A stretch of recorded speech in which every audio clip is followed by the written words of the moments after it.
Good evening, everyone. Thanks, or good afternoon for some of you still. Thank you for joining us for the CAEP National Grand Rounds. Thank you for taking some time out of your busy day to be with us. We are here to discuss quality and safety. The title of our Grand Rounds today, as you can see on your slide, is How Can We Organize IT, Quality and Safety in Our Emergency Department? I will not go right away into introducing our amazing panel because I want to make sure that as everybody's getting settled, we have some time for a video from Eddie Lang in Calgary. Many of you will know him pertaining to CGEM. So I will turn it over to our team, Jeff, to organize the video, and then I'll see you in 90 seconds on the other side with some more introductions. So thanks for being here. See you in a second. Hello, my name is Eddie Lang, and I am one of the deputy editors for the Canadian Journal of Emergency Medicine. As we enter into March, I'd like to use this opportunity to highlight the CGEM internship program that we are currently advertising for. This program, now in its 5th year, has attracted high quality talent and individuals who are keen to learn more about journalship and expand their critical appraisal and writing skills. We've been really fortunate over the last 4 years to have great candidates fulfilling this role. It started with Dr. Daniel Ting, who's now one of our reviewers and decision editors, actually, followed by Margaret Hull, Pierre-Gilles Blanchard, and now Alexander Tchaikovsky. All of them have contributed greatly to the journal. The program runs July to July and involves a number of educational programs and projects, writing opportunities, journal club appraisals, and opportunities to even contribute editorials. So if you think you might be interested in becoming the 2021-22 CGEM intern, it would be a great opportunity to work with you, and I would welcome your applications. Please reach out if you have any questions. I'd be happy to be in touch. Thanks very much. Bye-bye. So thanks, Eddie, for this short video. And again, welcome to all of you, some of you who may have just been added a second ago.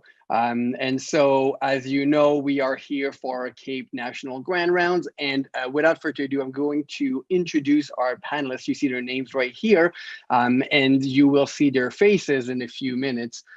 So starting right away with Jennifer Toole-Friedman, who some of you will know is the physician lead for quality at the Alberta Children's Hospital. She has done her training in the United States in a number of impressive programs, including her training in quality and safety, both at U of T in Cincinnati. She has been actively involved in a number of initiatives, including the Safest Together, an award-winning academic scholarly work that is quite impressive, as some of you will know, and we're very happy to have her here with us today. And our next panelist is Samantha Calder-Sprackman from Ottawa. She is one of the QI specialists in the ED QI unit. She did her master's of QIPS at the University of Toronto. And many of you will know that she has published and been very involved in the areas of patient satisfaction, of resource utilization, and physician wellness. And Samantha has also led the development of a QI workshop that has been given in a number of places in Canada and around the world, actually. Finally, Laura Schutz, who is another emergency physician, who's the director of emergency department QI in the Brantford General Hospital, which is a large volume community hospital in Ontario. She has led a number of impressive initiatives. She was the president of the MSA over the last year.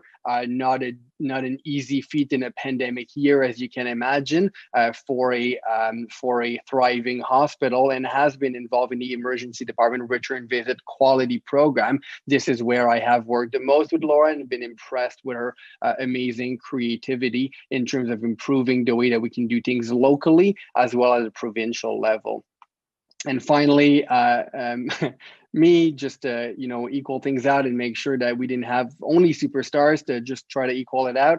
I'm an emerge doc. I work in Toronto. I do a few things leadership and QI related, locally, regionally, and a little bit more broadly as well. And some of you will know me. One of my goals is really to increase the capacity in QI and patient safety in Canadian emergency department. This is where I spend a lot of my time, because I really do believe that this is how we're going to enable better and safer care for our patients. So I'm really, really happy to be here as the moderator for this panel, and really hoping to give the chance to all of these amazing individuals to help us understand how they were able to achieve what they have.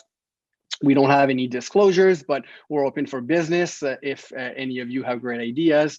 The learning objectives that I alluded to, you would have seen them when you registered. And in short, we're going to describe the resources and the support required to do local quality and safety activities. We are going to discuss strategies that work in different types of EDs. And this is why you're going to hear in a few minutes why we have a panel that has a diverse expertise in different settings. And we're going to discuss how to engage local frontline providers and leaders in your emergency department. We really hope that this is going to be helpful for you. And obviously, we'd be happy to continue the discussion further on by email or Twitter at any time. Before we get to the meat of our discussion today, there's, I think, 3 slides that I wanted to share with you. Very, very proud to announce that the CAEP's committee of the Canadian Association of Emergency Physicians has launched their website. So you can see the QR code right here. If you Google CAEP's CAEP committee, you're probably going to land on it. This is new as of a couple of days ago. Very huge thanks to the CAEP team, the CAEP staff that worked very hard in the setting of a conference that they have to plan as well to put this together. This was in result to our visioning exercise that we did in the fall, where we heard by the many dozens of people who joined us that they wanted a better place to understand the activities in Canadian emergency departments around the country, that they wanted to have better access to resources, to people, to coaching, to mentorship, to networking. This is PDSA 1. This is the first iteration of this website. We would love to have your feedback, and there is a way to do that on the website. So please go and have a look today during the session or afterwards, and let us know how we can better support you and what we can include in this website so that you can be better supported in the activities that you do locally. I mentioned CAEP a minute ago. There will be a CAEP's track at CAEP 21 held virtually from Winnipeg, as many of you will know. It will be co-chaired by Carmen Rimac, who is an emergency physician and ICU doctor in Winnipeg. I'm very pleased that that she's leading this track, and you can see here the setup that we have for you. Very excited to have Louis Hart, a pediatrician from NYC, from New York City, who is going to talk to us about equity. Many of you will know that this is the topic for one of the panels or all the panels for the academic symposium. And we really think that there's something about quality and safety that needs to be earmarked for this. We're really looking forward to have this internationally renowned speaker. He's actually Canadian initially. The next couple of bullets, you can see we can't forget about quality and safety during COVID. Our very own Jennifer Toole-Friedman and a few other stars are going to discuss with us how we can do exactly that. And so really looking forward to having their practical way of doing so. And finally, a talk that will, I think, resonate with not only the quality and safety crowd, but the medical educators and more broadly, most leaders around the country. How do we educate for quality and safety or otherwise in a virtual world, and what has changed and how can we adapt to it? So really looking forward to having these amazing speakers with us at CAEP 21. It will be the morning of June 16th. The time will depend on your time zone, and looking forward to seeing many of you there again. And my last slide before we get to the main event and I won't rob you more of all the amazing insight from our panelists, is an exciting new initiative called the Hiccups Incubator. You can, again, look at the website that I've put right here and the QR code if it's easier for you. This is a modular program that we really think is going to bring our community to the next level in partnership with CAEP and Canadian, which many of you will know. The goal is to really help the incubatees, the people who are going to participate, to have beyond the basics knowledge to quality and to safety, to develop a strong national community of practice, going back to the visioning exercise that I was telling you about, where we really heard this loud and clear, and to contribute to the development of the field that is still ongoing. So you'll see at the bottom the modules that will be covered: infrastructure, design thinking, leadership, augmenting QI and patient safety, delivering scholarship, AI, and HI. All of these things, honestly, I want to go just to attend all of these modules. They're going to be so amazing. We have pretty remarkable leaders for all of these modules, experts in the field from within emergency medicine and outside of it in Canada. So really, I would ask you to have a look at this if quality and safety is something that interests you and you want to bring it to the next level locally and for your career potentially. I would really highly encourage you to have a look at this. All right, less talking from me, more talking from the others. What we're going to do in the next few slides before we stop projecting, you can see our faces a little bit bigger, is we're going to get the three panelists to explain to you a little bit more about their local emergency department setting. What kind of hospital emergency do they work in? And the reason this context setting is going to be important for all of you is that you may recognize yourselves or your hospital in one or more of the panelists. And so you may want to anchor some of your learning based on what their specific expertise will be. Although honestly, I think it's applicable to all settings. So I'm going to turn it over first to Jennifer, if you want to unmute yourself and show us your video. Hi, Lucas. Hello, everyone. So I'm Jennifer Toole-Friedman, and I'm the quality lead in the emergency department of Alberta Children's Hospital. So we are a tertiary freestanding pediatric hospital in Calgary, where we serve most of southern Alberta and a little bit of BC and Saskatchewan as well. We're a level 1 trauma center. We have about 60 physicians in our group.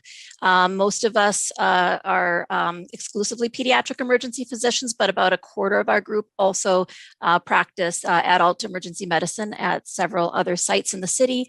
And we see about 70,000 patients per year. Awesome. Thank you so much, Jennifer. Let's go to Sam.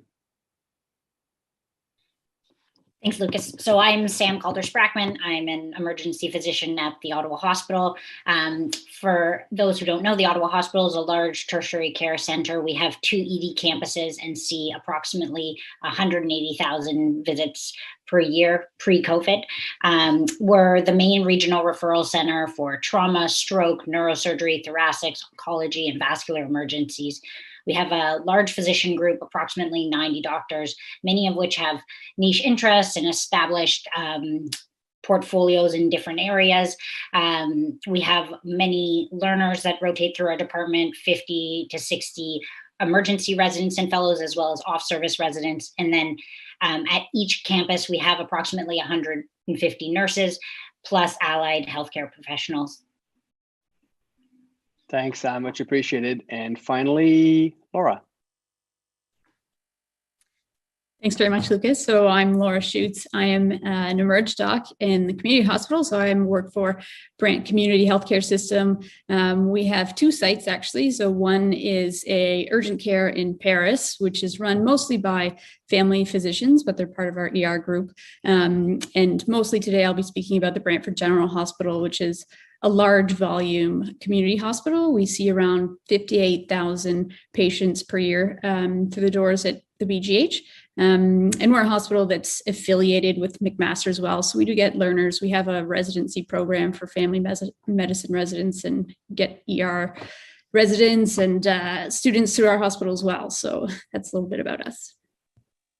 Great. Thanks, team. And I'm going to stop sharing my slides. And I believe if you all want to turn on your cameras, and I believe, Jeff, you'll be able to put us in a grid so that people can see our four faces for the rest of today. So I'll just keep chatting, and Jeff, I'll assume that everything's working on your side. And the first, great, awesome, thank you. And I am pretty sure you're talking just to me right now, so it sounds like I'm talking to myself, but I swear he did say something in my ear. How we're gonna do it, just so that people understand, is we're gonna try to have a bit of the discussion, as easy as it is on Zoom, as all of you know, about the various ways in which these individuals have organized their activities in their own setting. And so the first question is going to be, I'll start with you, Jennifer, and the question that I'd like you to tell us is, what is the infrastructure for quality and safety in your emergency department, in terms of, is there a committee, the structure, the leadership involvement, not so much the activities that you do, we'll get to that maybe a little bit later, but just a bit of the how is it organized in your department? Sure. So we have a quality council in our emergency department, and the quality council is mostly a quality leadership council, where we look we take a broad view of quality performance in the emergency department, what our most significant issues and challenges are, and we identify priorities. And we spend about half of our time also on quality assurance or serious safety event reviews. And in addition, we also have a quality improvement committee that's more of a working group. So our quality council is chaired by myself as a quality lead, and another physician serves as a safety lead. And then our quality improvement committee, the working group, is chaired by our two quality nurses. And in that group, we really get into the weeds with the details of the quality improvement projects that we're working on. So the people that are involved in quality and safety in our ED, from the physician side, we have our section head, Antonia Stang, who's very experienced in quality and has published a lot in that area. So we're really fortunate in that way. We have also a clinical lead physician.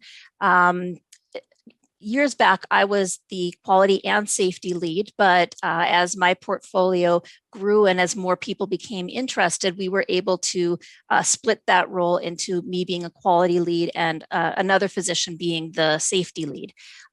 We are fortunate enough to have two quality nurses, and those positions came about maybe 8 years ago. And it was at a time when our hospital was about to undergo accreditation. And so there were lots of things to be measured and reported on. And we were able at that point to, find the budget to create those roles. And once they existed, we just couldn't get by without them, because they were so invaluable. And they're two super talented and bright individuals. And it's one position that they share. And then we also have a couple clinical nurse educators, and our unit manager is very involved in quality and safety as well. And then various frontline staff, physicians, nurses, allied health, child life, other people get involved on various projects. And in particular, that quality and safety committee working group involves a lot of frontline staff as well. Thanks, Jennifer. This is super helpful. And before I turn over to Sam, I just wanted to clarify a couple of things. And first of all, you're right, accreditation is a kind of a great nudger to people, especially on the hospital side, who often control the operations and the budget. So it's great to align activities. And I like that you made yourself so indispensable that basically people had no choice but to continue. So it's a great way to approach. And I love that it's also interprofessional. I mean, there's so much of what we do is siloed. So it's nice to hear that it is not as much as possible. Just for people to understand, how big are these committees? How many people are involved? And I assume, aside from those with the leadership positions who may be compensated, I assume the rest is more on a voluntary basis. I just want people to get a sense of, are we talking 5 people or 50 people? Yeah, so The Quality Leadership Council, that involves, I think it's a group of 7 of us. And I have about 0.1 FTE devoted to that aspect of my role, and our physician safety lead as well. And then our section head and our clinical lead also have protected time for this work.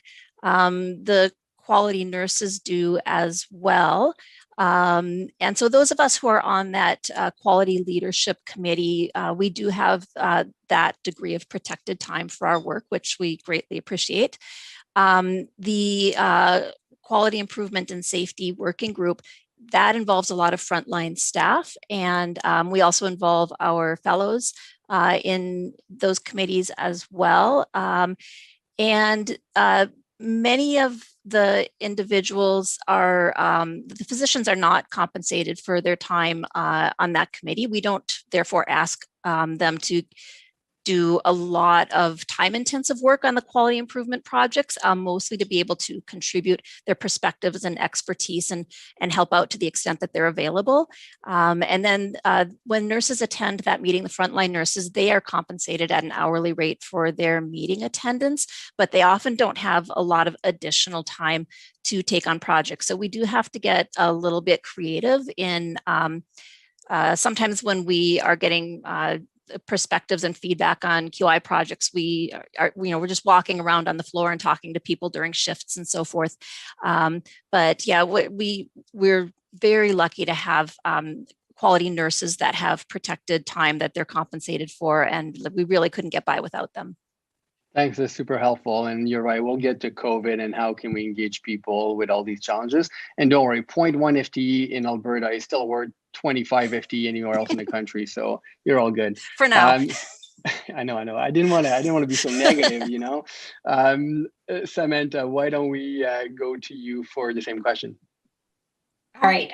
So within our emergency department, we have many quality improvement and patient safety activities. Formally, we have a departmental quality improvement unit. We have a quality improvement and patient safety committee, as well as departmental M&M rounds and departmental patient complaint review process. Our quality improvement and patient safety committee is a committee that has evolved a great deal over time, and it's continuing to evolve as our needs change. Initially, this committee started as being chaired by our departmental chair and was really used to pass new protocols, get approvals for advanced directives, and that's changed a great deal to become more of a working group for all things patient safety and quality improvement. It's co-chaired by a physician and an ED manager. So the idea behind that is that we're trying to bridge the connection between our departmental leadership or the physicians and the hospital leadership. There are many people on this committee. It's interdisciplinary. We have nurse managers, clinician educators, our departmental pharmacists, members of our QI unit attend, our departmental chief, the deputy chairs of our department. More recently, we have a resident representative on the committee. And then in addition to that, it's open to whoever wants to attend and get involved in quality. So many of the people I mentioned before have some kind of stipended role or a leadership role in our department, whereby they'd be somewhat expected or be part of their portfolio to be at this meeting. But then it's open to anyone who's interested in quality, and that's not protected and there's no financial compensation for that. But it's really up to those individuals to take on whatever role they want in that committee. Thanks, Sam. This is helpful. And just for me to understand, when you have these meetings, it sounds as though you have a huge commitment from the leadership and there's multiple people who show up. When you have these meetings or these touch points, how big is the group? Are we talking 15 people or a lot more people? It's actually pretty big. The meeting is held every month right after our departmental meetings. So it's helpful from that perspective. I would say somewhere between like around 30 probably. Again, we're a large physician group, but many people have to work during the meetings or during the meetings or there's other meetings, but definitely a core group of about 20, and then maybe another 20 people who come and go as they're able to. Yeah, I love it. You're right. I mean, why not align it with another meeting where people need to show up? I mean, obviously with COVID, people don't show up in the same way that they did, but before, just catch them while they're there. Like, I love the idea. That's great. Laura, why don't we turn it over to you? Thanks, Lucas. Yeah, so significant differences in the community. We are limited by funding and people power. But just so an understanding, so for my hospital, I have the role as Director of Quality Improvement for the Emergency Department. So I get a stipend to do this position. But we don't have a specific quality improvement committee that's just the ER group. What we do have, and it's something that I created with our team around accreditation actually, was something called a program council, where we spend a lot of time talking about quality. So this is a committee that meets monthly, and it's chaired by our chief and our director for our department. And it brings together a lot of our key leaders, so our nurse manager, our clinical educator, who are all really involved with QI in our department. And then we bring everybody from frontline nurses, charge nurse, clerks, pharmacy, data support, all of these people, patient advocate even, are sitting at the table. And we talk about, there's set things on the agenda every time where we have some items about budget and things like that. But a lot of the meetings spent talking about quality and safety. So, for example, this is where we talk about our safety reporting system and go over the events from the past month and what's been reported. That's the portfolio of our nurse manager, and we use the RL6 system for that. More recently, we talk about our P4R metrics, which is an Ontario term, but it's reviewing metrics like our physician initial assessment time and ambulance offloads and things like that. So these get kind of discussed and reviewed at this committee.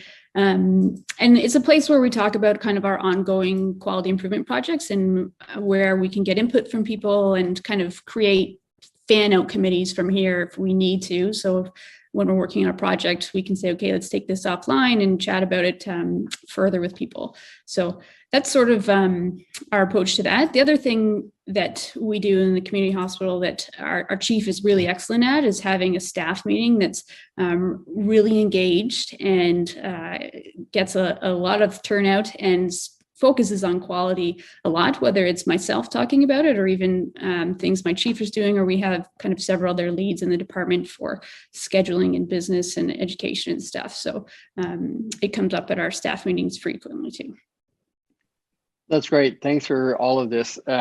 Super helpful. And it's interesting already to see how you guys are all engaging people in different ways. And obviously, Sam working in a big academic center, people are going to have different motivations and incentives than where you may be working, Laura. And so to really align the activities in the meeting with what people care about, the finances, the operations, the stuff that people are annoyed with, I think is an amazing way of doing this. I have a question that's being sent to us by Taylor, and I'm just looking at the side here because I'm getting a live questions, and it wasn't something that we had planned, but before we go into our next question of activities that I was telling you about, I think that this is a really key question regarding infrastructure. It's about funding. So I'll read the question, and thanks, Taylor, for the kind words to the whole committee. Taylor is curious about the specifics of how these roles and committees are funded. Is it the emergency department redirecting fund from this? Is it grants? Is it hospital funding? Is it P4R funding? Is it operational dollars? And I recognize that there's multiple roles in multiple different ways, but I think it would be important for people, especially those who don't have these roles in their hospitals, to start to get some ideas of where they can start to scrape. So maybe I'll start, Sam, with you, going through another rotation to tell us some of where this is coming from.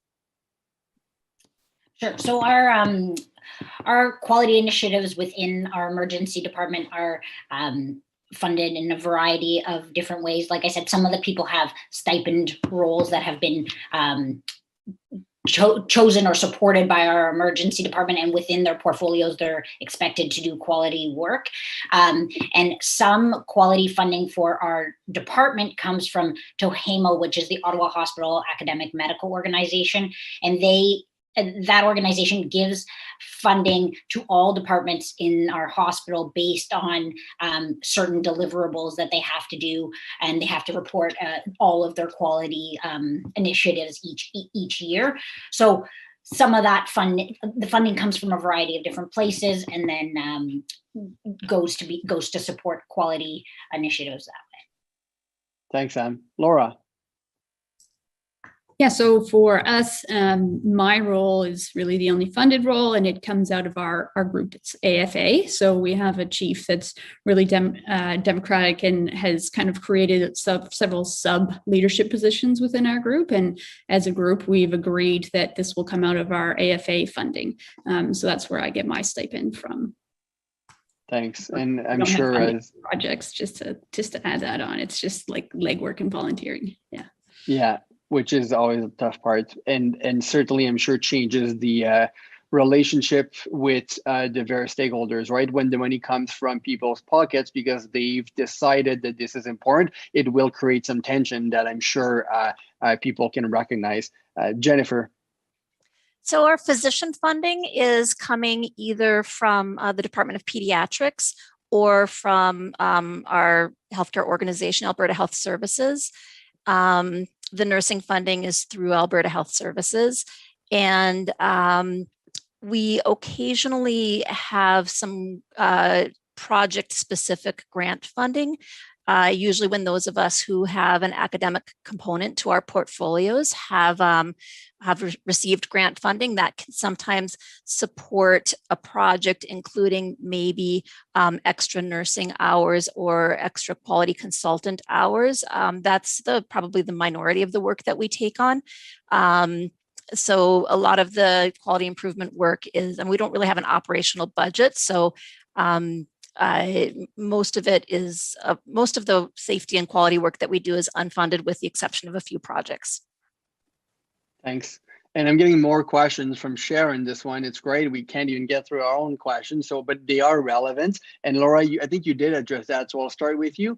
Sharon asks if there's any PFAC members, and I assume that this is Patient and Family Advisory Committee. And Sharon, if there's a new acronym that I'm not aware of, please feel free to send what it means. But assuming that this is what it is, what's the involvement of patients and families in your activities, Laura?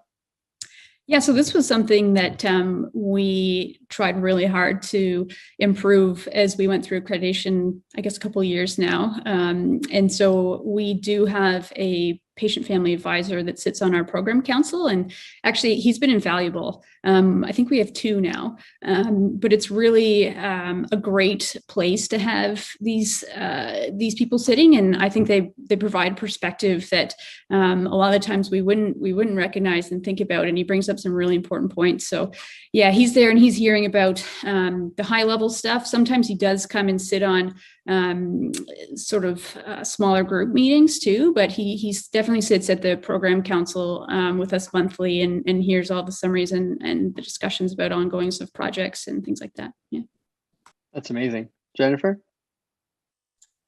So we have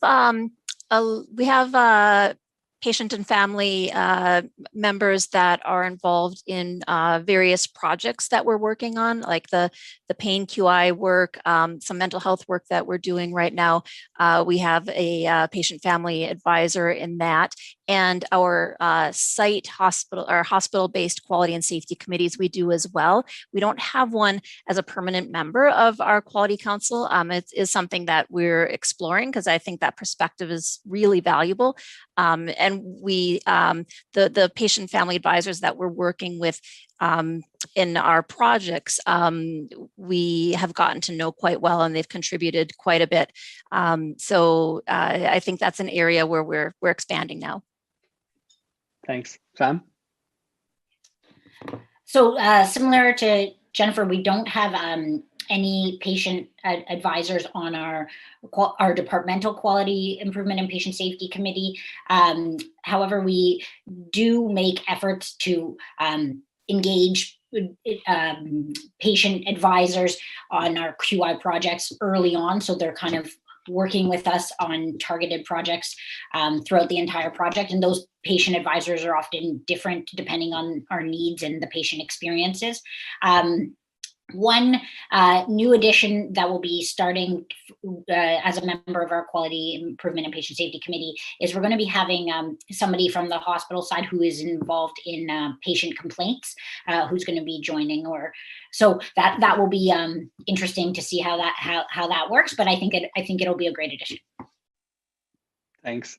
I mean, all great points you guys make. In my own limited experience with having patient families involved, it's a lot of work up front, both to frame it to the committee so that they don't see it as a threat, but rather as a real opportunity. And sometimes it's a bit awkward initially, the level of conversation, but I think in the long run, it's worth 100 times. And the second thing is really to support the patient. Sometimes they feel like they don't really have agency. They show up, they don't say anything, they really aren't involved, and they're not value added, which then may reinforce the belief from some people that this is not a worthwhile endeavor. So you really need to work with them before the meeting, at the meeting, and after the meeting, have potentially even a liaison with them that's going to be linking with them. I find this makes a huge difference in terms of their involvement. So thanks, all great points. I love that people are sending in questions, and keep doing that. Why don't we go back to activities? I did mention we were going to go with activities, and Jennifer, I'll start with you in a second.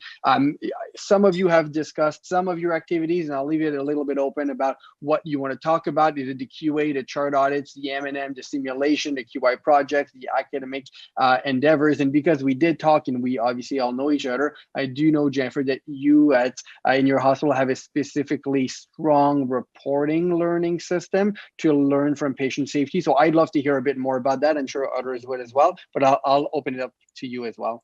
Yeah, absolutely. So yeah, this is I think an area that's a real strength at our site. We have really taken full advantage of our electronic reporting learning system. And I know at many places we have these electronic reporting learning systems, and you might fill something out and you click send and you never hear anything again. And then it really doesn't inspire you to want to keep filling those out. And often many times people don't even know what they're supposed to report. So I've heard at some places people view it as like, you're going to write someone up because you didn't like what they did. But what we've done is we use it to report all of our patient safety concerns, whether it's a hazard, a near miss, or an event that reaches a patient.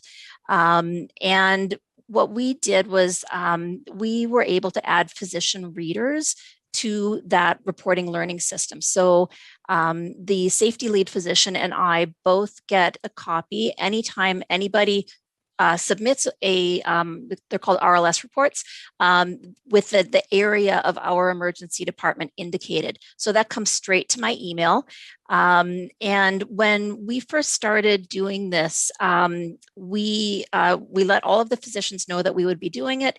And we committed to getting back to them within, like for the first couple of years, it was within 24 hours. Now we're more like 48 to 72 hours because people are quite used to this system. But we really wanted people to see that it was just as effective as sending me an email about something that happened, and so much better than an email because now we have this database and we can search.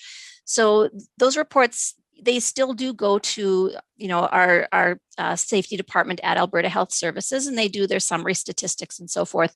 But we find that reading them at the local level and having people use that regularly has been so valuable. And so then if we have a medication error or an error of a child's weight being listed in pounds instead of kilos causing a medication error, we can actually search and we can see how often that has happened and learn from a cluster of similar occurrences. And similarly, our quality nurses read and respond to all of the allied health and nursing related RLS reports. So people know that when they submit these, that we're going to read them right away and we're going to get back to them to give them some sort of idea of what we're going to do. And sometimes we're going to take an immediate action. Sometimes we're going to discuss it in our next committee meeting, but we get back to people right away so that they know that they're being heard. And then once we have those reports, we do have a system for classification. And we got the system through our hospital's participation in a pediatric patient safety network called Solutions for Patient Safety. That's was started in Ohio, but now includes over 150 children's hospitals in North America. So they use, and we now use, something called the HPI safety event classification system.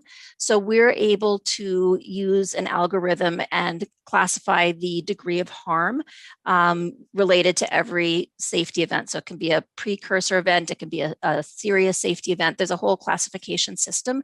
And then when we have a serious safety event or a moderate safety event, we do essentially a root cause analysis on those. So it's really a very comprehensive system. We also have some other triggers that we look at: 72-hour readmissions or revisits that result in readmission. We look at transfers of patients who we've admitted to a regular unit that have then been transferred to the intensive care unit within 24 hours. So we do use a few of these triggers, but I think really the foundation is our use of our electronic reporting learning system. Thanks, Jennifer. It's always impressive how the pediatric hospitals are so advanced in patient safety, and I will admit that some hospitals that I know of, may not be as advanced, and sometimes the QI is what's a little bit more advanced as opposed to the patient safety. And before I turn it over to you, Sam, probably a bit more on the QI side. Somebody sent a question. I'm not sure who it is, so I don't have a name. And the question was, how can we share these lessons learned nationally? And maybe I'm going to park this question because it's such a huge question, something that hopefully the CAEP QUIPS committee can help.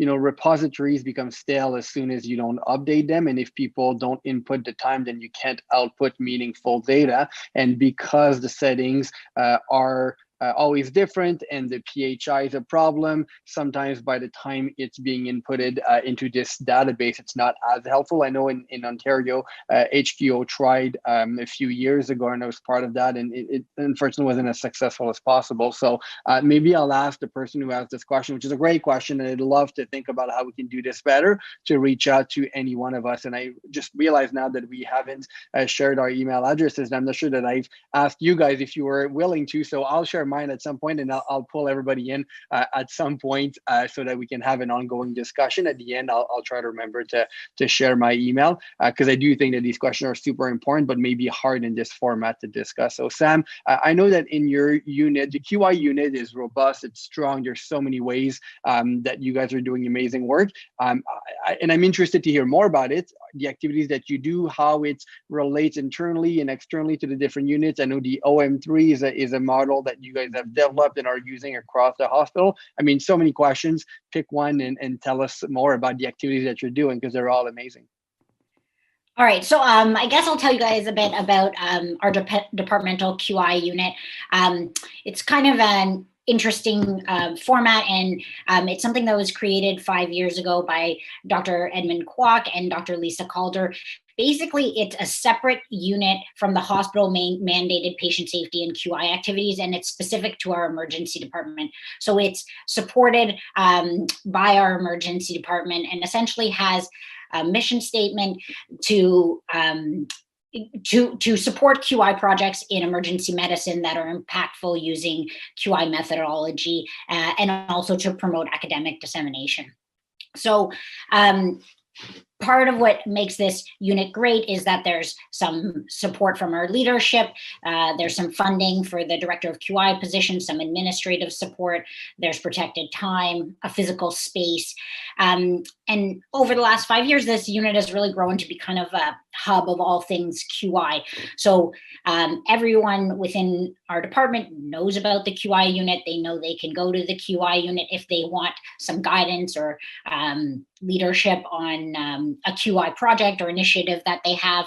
And then the QI unit can also liaise with the hospital quality team and ensure that our projects in the emergency department align with all the same goals as the hospital, and or bridge the goals of our hospital and our emergency department. So overall, this is, sorry, did you? No, overall, it's a great framework. It works really well for our department. and we quite like it. Did you have a follow-up question, Lucas? Keep going. I told you I was going to awkwardly interrupt at some point. That was my cue. Keep going. I want to know more, but keep going. Okay. The other thing I'll just touch on that I think our department does really well is our monthly M&M rounds. So again, thanks to Dr. Edmund Kwok and Dr. Lisa Calder, they created the OM3 framework, which is a framework that's a step-by-step guide on how to prepare and deliver effective M&M presentations. Basically, this is a structured way to pick the right case, analyze the case, present the case, create a bottom line, and then come up with some takeaway action items.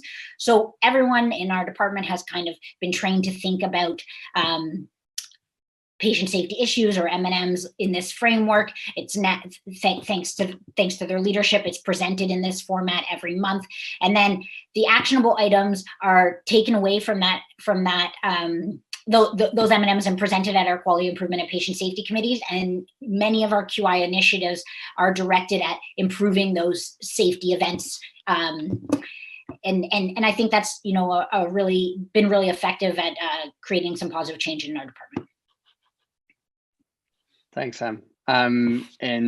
We also were gonna wonder which kid or dog was gonna interrupt us the first. So I lose and you lose as well. So which is great. I mean, this is the beauty of this year that we've had.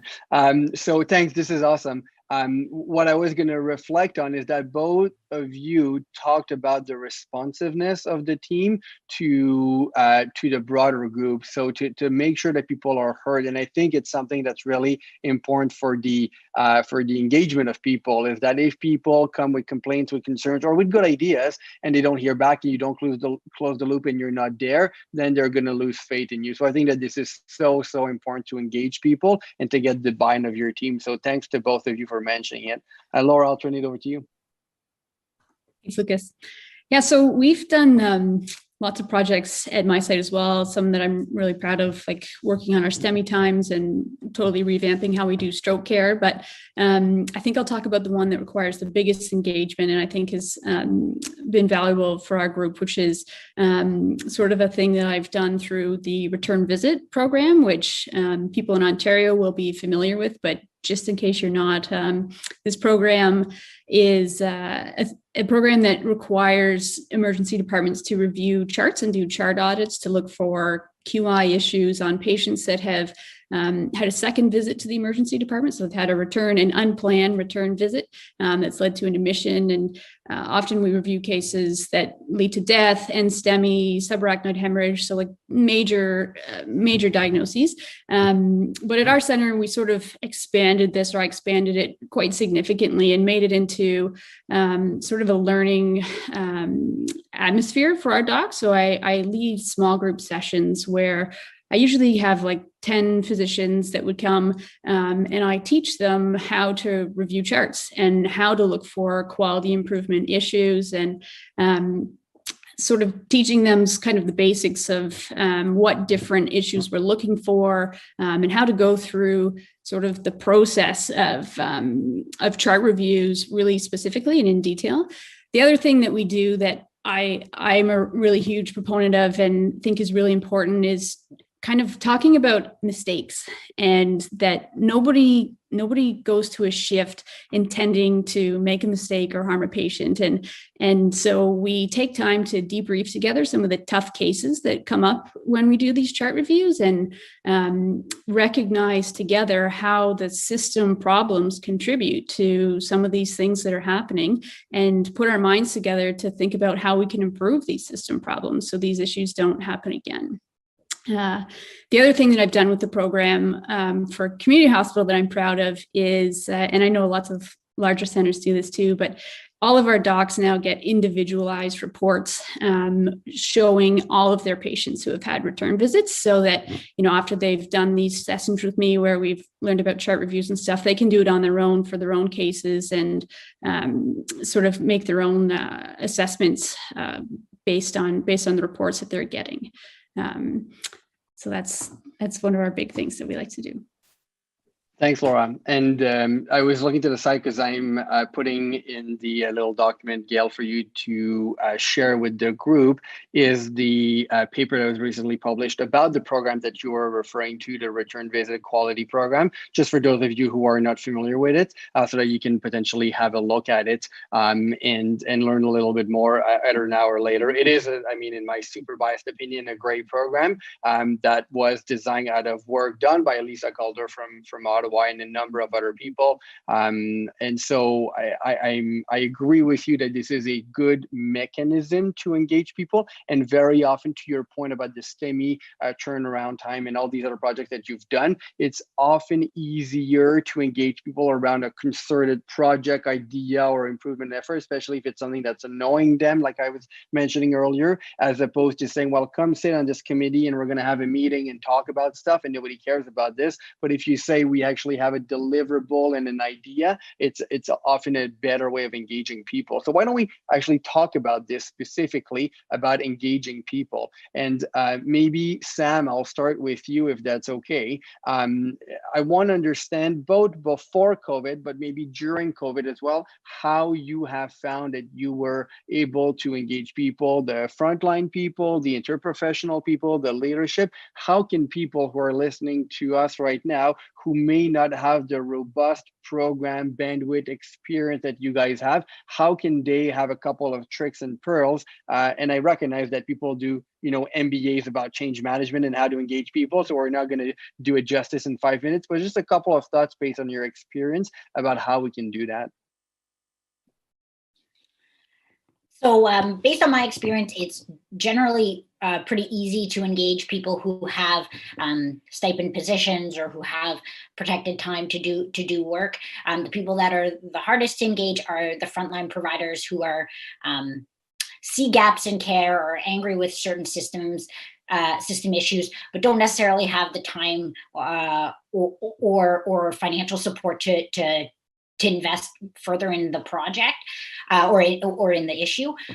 So I think the best way to go about doing things is to create a burning platform and to essentially tie it back to a patient. Like if someone's had a bad patient experience or they've seen care for a patient not go well, it can be really powerful. I think that's why the M&M presentations are powerful, or a program like Laura's describing is really powerful. And that's a great way of engaging frontline providers. Certainly, I will admit that engaging people during COVID has been challenging. It's, I think people are, there was a lot of rapid change at the beginning of COVID, and everybody just had to focus a lot on how do we adapt our patient care. And then in addition to that, there was sort of everybody's working from home. So there was the loss of the on the fly talking and conversations in the hall about the different things that are bugging people and how we could possibly improve things, or small informal meetings. So a way I've tried to get around that is that when I'm on shift to try to talk to people during that time.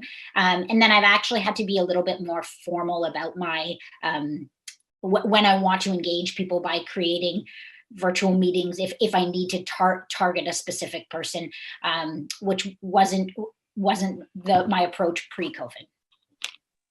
Thanks, Sam. And you did mention the burning platform, and I'll ask Gail to put in the chat the Carter 8-step leading change model that I'm sure many of you, I see you nodding, know about, and many of the audience will know about. It's one of the well-known model that I certainly like, not to follow, to the letter, but can help you go through a bit of a sequential idea or process, rather, of how to engage people. And I agree with you that walk-arounds in a department, and to walk around with your kind of like root cause or your fishbone diagram or something and ask people to look at it while they're there, maintaining safe distance, of course, would be an easier way to do that than before. So I agree with you. Laura, maybe anything else that is different in your setting, or anything else you wanted to add to this? Yeah, I think I'll just say, if you're working in a hospital, maybe like mine, a community hospital, you're just starting out with quality improvement in your department. I think one of the tips that I could provide that I found worked really well is to start with something that frustrates the heck out of your doctors, right? So for my site, the first project I did was revamping our stroke care. I won't get into details, but telestroke is challenging in a community hospital. And so that kind of earned some respect, I guess, from my team. And it solved an issue that was really contentious with our group, or really problematic and creating lots of tension. So I think if there's something that everybody knows is impacting their job and the quality care that we're providing to patients, it's a great place to start to fix that, because a lot of QI stuff is you have something that sucks and then you make it better, and you can get engagement when people know that you are going to improve it. So if you improve something that people really don't like and you start there and they see that you've had success with that, you'll get more engagement. The other thing that I find that I do a lot is, if I'm using somebody's time, I always try to survey them afterwards. So for example, my sessions, I take 4 hours out of their day, and it's volunteer time. Like, that's a lot of time. And so I always try to make sure I talk to them, whether it's a formal survey and even a roadside kind of survey, where I ask them, was this valuable? How can I improve it? And then you change it, right? So if there are things that they're saying to you, this was a complete waste of my time and I didn't enjoy it, then you got to change it and you got to listen to that feedback, right? But you have to take the first step of asking people after any time you use their time, how can this be done better? And was it valuable use of your time? Because then they will continue to engage if you're using their time wisely and they're seeing that you're making improvements from it. This is so key. You're right, and I mean, I've learned this from you. You mentioned this, and I thought to myself, I don't do this nearly as often as I should, which is 100% of the time. It's so key. So thanks for reminding us. I love it. Thank you, Jennifer. Yeah, so I think, I totally agree with Laura about when there's something that's really frustrating people, that's definitely a great opportunity for engagement. I would also say that really understanding the perspectives of other disciplines, so the operational perspective, because their frustrations and what drives them will be different. And there's a lot to learn by those interdisciplinary collaborations. And then giving frontline people influence whenever you can. So if there's something that they think would be an important component to a project, maybe even if I thought that would be a later issue that I would tackle, to allow that influence at every opportunity, I think is really helpful. This is great. I see we are already running the end of the hour. Honestly, I feel like, I'd love to keep chatting for another hour and a half with all of you, but I don't know how the audience feels about this, so we won't make too many people suffer through it. Although honestly, this is so interesting that I'd love to continue to chat and get more people in a bit more of an interactive way. It's a bit challenging, obviously, right now. So thanks to the people who've submitted questions, and we'll ask CAEP. We'll put some pressure to organize more of those so we can continue the discussion in the other formats. Maybe the last question in the last couple of minutes, if people will indulge just a couple of extra seconds, by each of you, starting with, I have no idea where I'm on the rotation. Laura, maybe we'll go with you first. Maybe a 30-second pearl, and I think you gave us a bunch in the last question about how to engage, what to do, something that you've learned. I'll open it up to you. What have you learned in this journey, good thing or bad thing, that you'd like other people to kind of know so they can replicate it and do it faster, easier, better, or that they should not do at all based on your experience? I know it's a hard question. It's even harder to do in 30 seconds. So the floor is yours. Sure. So 30-second answer, challenging, but stakeholder engagement is probably one of the biggest pearls that I can give people. So I sort of alluded to that QI in my head boils down simply to finding something that sucks and making it better. But along the way, you really have to talk to your team members, and you can't forget people. So it's not something where you can make, unilateral decisions, but you really need to get boots on the ground and talk to your team. And your team is huge. So it expands far beyond probably what you think. And it's not just, the nurses and the docs, but it's pharmacy and clerks and everybody that you can imagine rolling through the ER. Engage them and run your protocols by them, show them things, discuss with them and get their inputs, because that's how you're going to get a really robust change. Totally agree. Environmental services manages flow in a hospital. They're the ones who make or break, turning around rooms and patients. And so you're right. Let's not forget anybody. They're actually doing most of the care. Jennifer, I think you're next. Your hard question in 30 seconds. Yeah, I would say listen to as many perspectives as possible from patients, families, and other disciplines. Tackle the problems that matter the most to people, and give the frontline staff as much influence as you can. Yeah, agreed, 100%. Especially in bigger shops, it's easy sometimes for the infrastructure and the bureaucracy to take over, and then that's how you're going to lose people. So I totally agree with this. Sam, words of wisdom from you. Well, I'm going to echo what everybody's saying. Stakeholder engagement is definitely the most important thing, and also the hardest thing. One thing that I will add is that if you're new to QI or you're a new staff and you're entering an established program or a large center like myself, not to forget about the current stakeholders in the initiative, but also the historical stakeholders. Like, a lot of problems that you may be wanting to tackle have been tackled before. And although you may be completely unaware of it, somebody may have felt some connection to that previous project or that previous change. So it's so important to really engage current stakeholders, but also try to find out that historical context, so that you're not stepping on anyone's toes and you're able to bring in everybody who wants to be part of the project so you can be as successful as possible.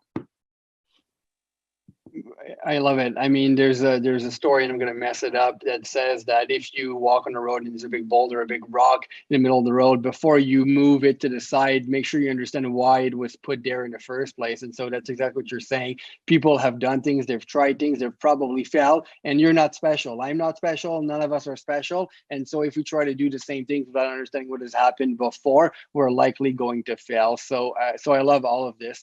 We are a few minutes over, so thank you for keeping with me. Just as a summary, I think Gail has put my email into the chat, and feel free to put it again, Gail, if needed. Feel free to reach out, any one of you. I know there's many, it sounds like, in the audience. Feel free to reach out, and I will put you in touch with any of the people here or other connections that I can think of for the questions that you may have. This has been super instructive for me. So Laura, Jennifer, Sam, thank you so much for saying yes to this, for showing up, for your wisdom and your insights, and for all that you do, obviously, locally. This has been an amazing opportunity for me to learn from you guys, and hopefully for the audience as well. A reminder that we are not going anywhere. Our CWIPS committee for CAEP is hoping to support you across the country in all the ways. So please go and check the website. Please go and check the CAEP 21 website for the conference. Come to our CWIPS track. It's going to be the best one, obviously. And if you're interested in bringing your skills to the next level, the Hiccups Incubator that I was describing earlier may be something that would be of interest to you.